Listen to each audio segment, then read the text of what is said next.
Hello everyone.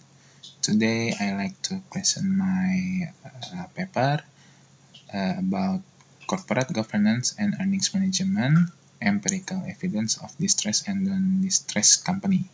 My name is Nico Alexander. This is our paper, which is three of us make it. There are Teresia, Dewi Kurnia Indriastuti, and Nico Alexander. Uh, and I like to present it on behalf three of us. This is the abstract.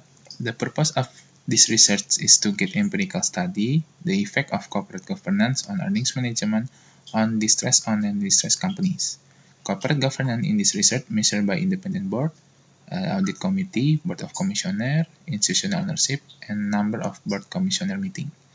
The research problem are corporate governance has negative effect on earnings management either in distressed company and non-distressed company. This research used 309 manufacturing companies that listed in Indonesia Stock Exchange, and the data were selected using purposive sampling method during 2016 until 2019.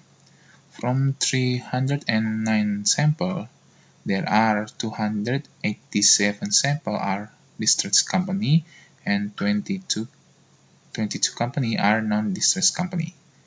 The data were analyzed using multiple regression method, and the empirical research showed that commissioner board and institutional ownership has negative effect on earnings management in non-distressed company, but in distressed company, corporate governance do not have effect on earnings management. From this research show that when companies in distressed company, corporate governance cannot minimize earnings management practice because the company will maintain the going concern and management will do earning management to get stakeholder trust, so they will invest more in the company. And in non-distressed company, corporate governance can minimize the earnings management practice because the company in good financial condition, so they don't need to do the earning management and to keep stakeholder trust. Trust company will strengthen the corporate governance mechanism. The introduction. The content of the financial statement are description of the information on the performance and achieve of the company within a certain period.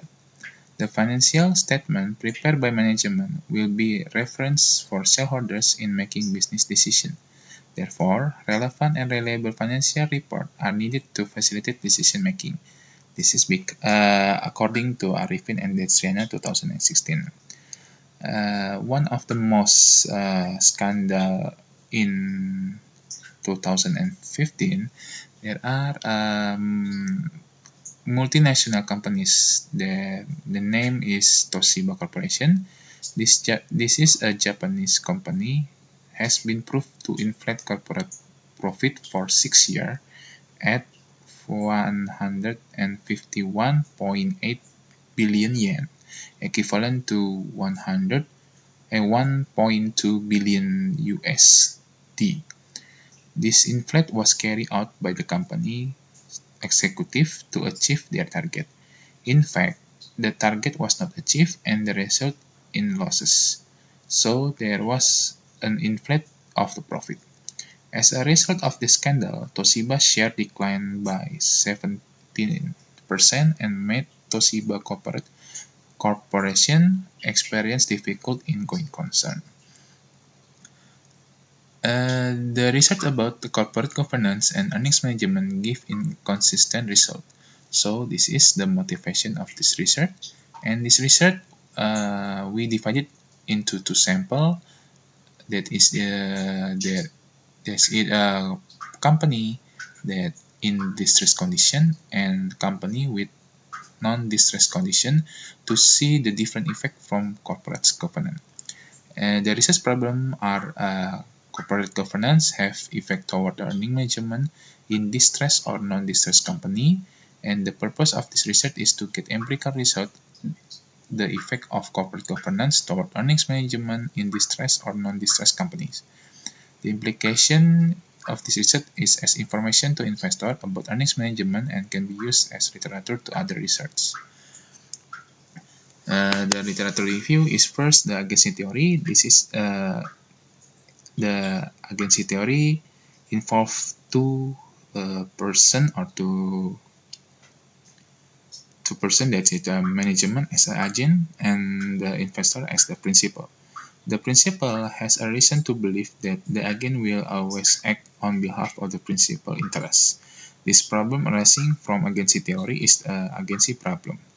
Jensen and Mackling state that the separation between owners and management may cause agency problem. They are moral hazard and adverse selection. To reduce this agency problem, it will cause agency costs, and the agency costs divided into three types, namely monitoring costs, bonding costs, and residual loss. And this is my hypothesis building. In a company, board can be important internal monitor mechanism that has impact on the level of corporate earnings management. The role of the board in the company is to oversee management behavior in order to minimize earning management action and give trust to investors. The number of boards in the company affect the decision-making process. This will affect corporate governance and company performance. The independent board is a non-executive director who can play a role in overseeing management policies and providing direction to management. Jensen and Mackling state that agency theory support increasing independence, so that the board in the company should have large number of non-executive directors, and some points suggest that non-executive directors have better oversight to control performance and oversee management behavior. According to Prasasti and Merianto, board meetings are a medium communication or coordination between members of the board of the commissioner in carrying out their duties as management supervisor. The number of board meetings is also perfect to measure that is done to monitor the board commissioner, because the board commissioner is involved in responsibility for protection of financial statement. An audit committee is a liaison between the external auditor and the company, so that the audit committee is required to always independent, carrying out its responsibility to the company, such as ensuring the accuracy of financial statement in accordance with actual situation.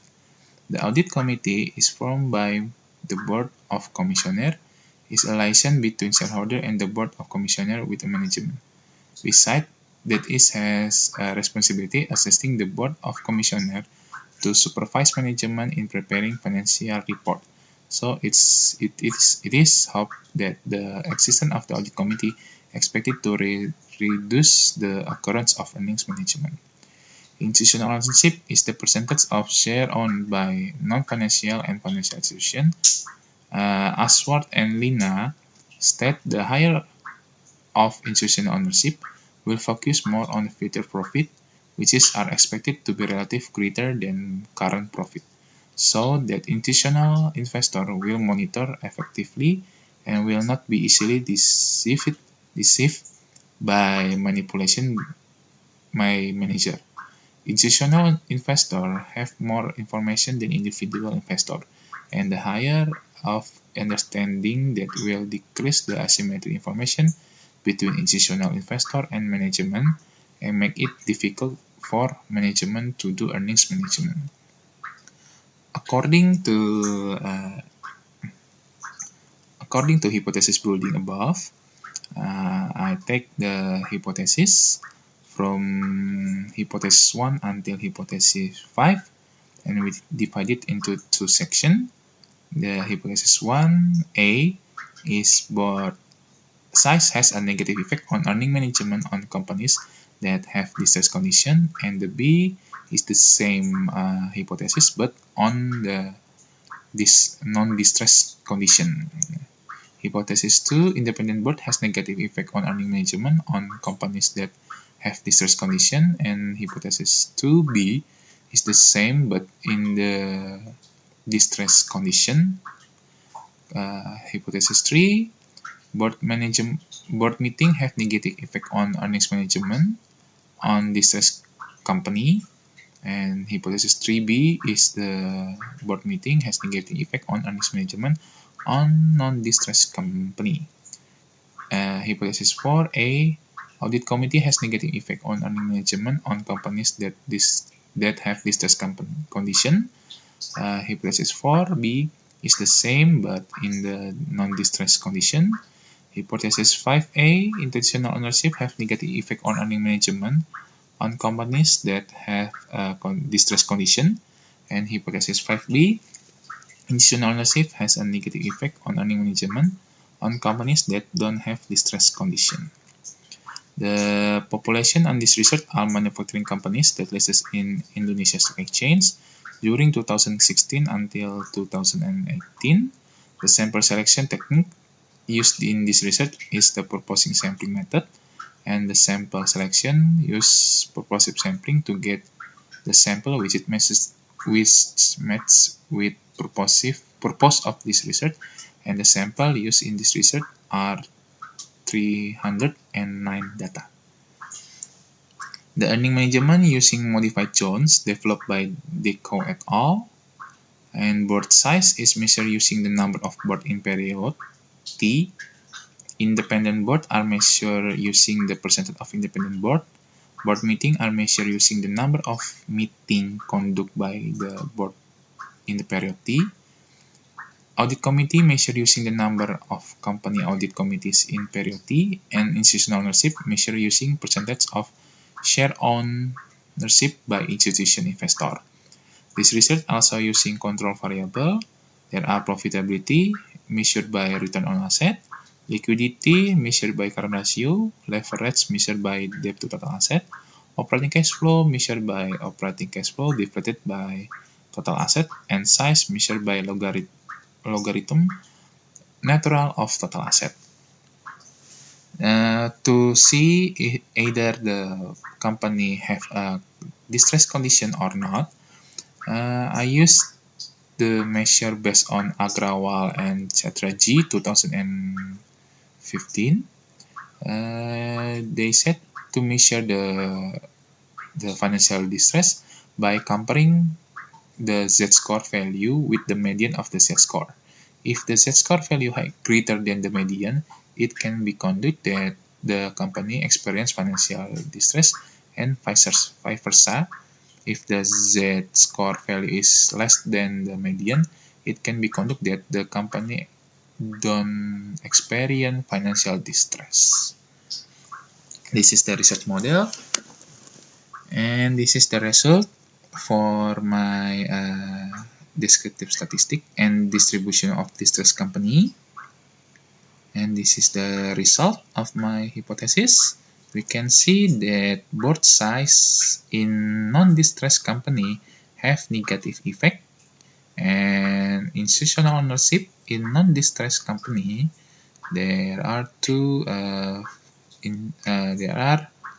have a negative effect too, which means board size and institutional can be reduced the earnings management done by management in non-distress company.